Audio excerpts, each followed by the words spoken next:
Okay, y'all, let's keep moving on with reading. We're on to our day 4 for the week.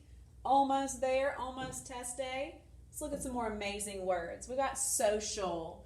Opal goes to the library to check out books, but the visit seems more like a social event. So, what does that word social mean? Social just means that you're meeting and interacting in a friendly way. So maybe sometimes in the past you've heard your teachers or your parents say, we're not here to socialize, we're here to do this, we're here to work.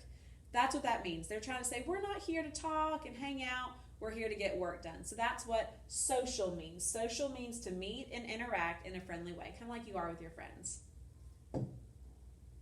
Alrighty, persuasive text. So authors use persuasive text to persuade or convince a reader to do something or to think a certain way.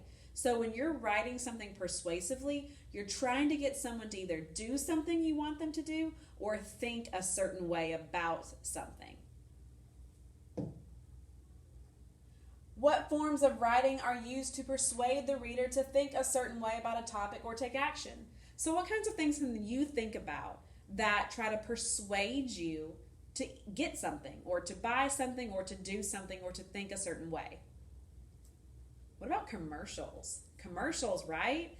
If you see a KFC commercial and you want to go and you're like, that chicken looks so good, or a Chick-fil-A commercial, or if you see a commercial for the new PS5 or an Xbox One, they're trying to persuade you to get those products, right?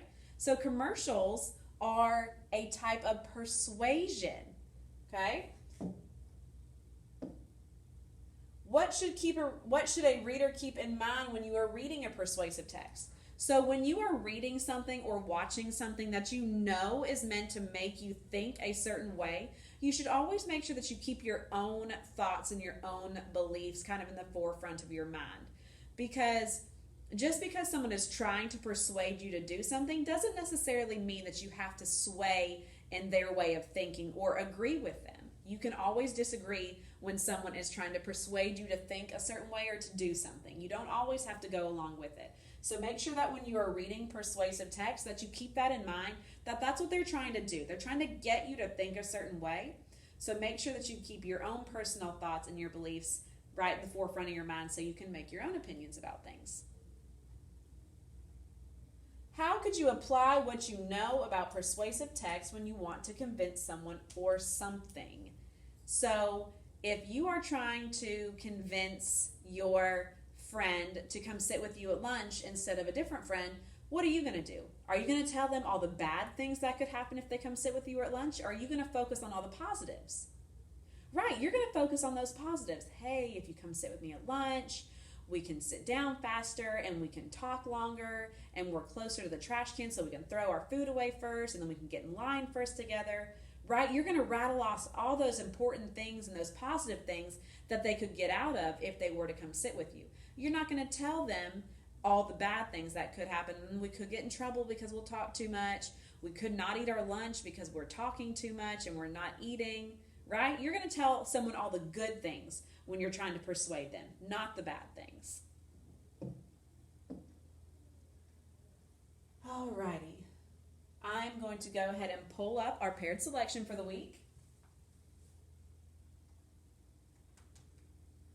Okay, so this is a movie review. A movie review is an example of a persuasive text because they are going to review the movie and they're going to tell you about the movie either one way or the other. So if they really loved the movie, they're going to persuade you to try to do what? Right. They're going to try to persuade you to watch the movie if they really loved it. But what happens if they watched this movie and they didn't really like it? What would they be trying to persuade you to do then? Right. They would try to tell you to go watch something else. Don't even waste your time with this movie. It's terrible. It's a big old stinker. Right? Okay? So persuasive text doesn't necessarily just have to be persuading you to do something. It can also be to persuade you to not do something. So let's see which way this movie reviewer is trying to get us to sway, either to watch it or to not watch it. A Film with a Message of Hope by Robert Sparks. Because of Winn, Dixie is a charming movie that will not disappoint. Directed by Wang, the film tells the story of a 10-year-old girl named Opal. She and her father have just moved to a small town in Florida. One day, while shopping in the Winn-Dixie grocery store, Opal finds a homeless dog. She takes the dog home and names him Winn-Dixie after the store where she found him. He is an ordinary-looking dog, yet he has an amazing smile. The dog is Opal's first friend in her new town. Soon, Opal and Winn-Dixie make many other friends. These include Gloria Dump, who has a wildly overgrown backyard, a librarian named Miss Franny, and Otis, who runs the local pet store. These characters may not seem like typical friends for a 10-year-old girl, but they turn out to be good friends for Opal. I enjoyed this movie very much. The character of Opal is played by the young actress Anna Sophia Robb. She is absolutely perfect in the role. She portrays Opal as a thoughtful, friendly girl who is eager to surround herself with good friends. There is a sadness to the character of Opal because her mother left the family when she was a toddler. Opal misses her mother, but her love for Winn-Dixie and her new friends help her to find her place in the world. The film features outstanding performances by Jeff Daniels, Opal's father, Dave Matthews, Otis, Eva Marie Saint, Miss Franny, and Cicely Tyson, Gloria.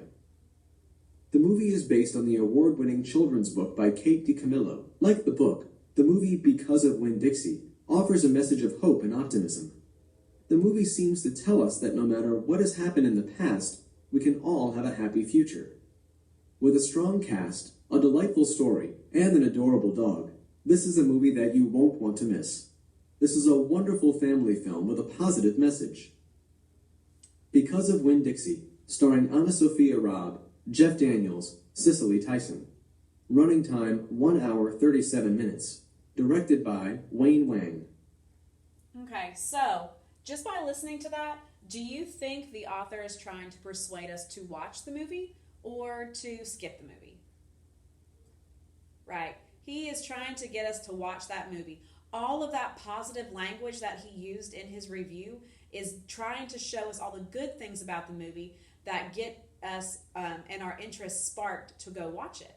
So he says that the movie seems to tell us that no matter what has happened in the past, we can all have a happy future, and that it offers a message of hope and optimism. So does that sound like negative language that would keep us from watching a movie like this? No. He's using that positive language, those positive words that try to persuade us to watch this movie. All right, so what I want you to think about is I want you to think about whether or not you would watch this movie after listening to his review. Okay? See if his persuasion techniques worked on you. All right, tomorrow is test day. I know it seems so crazy. How is it already test day tomorrow?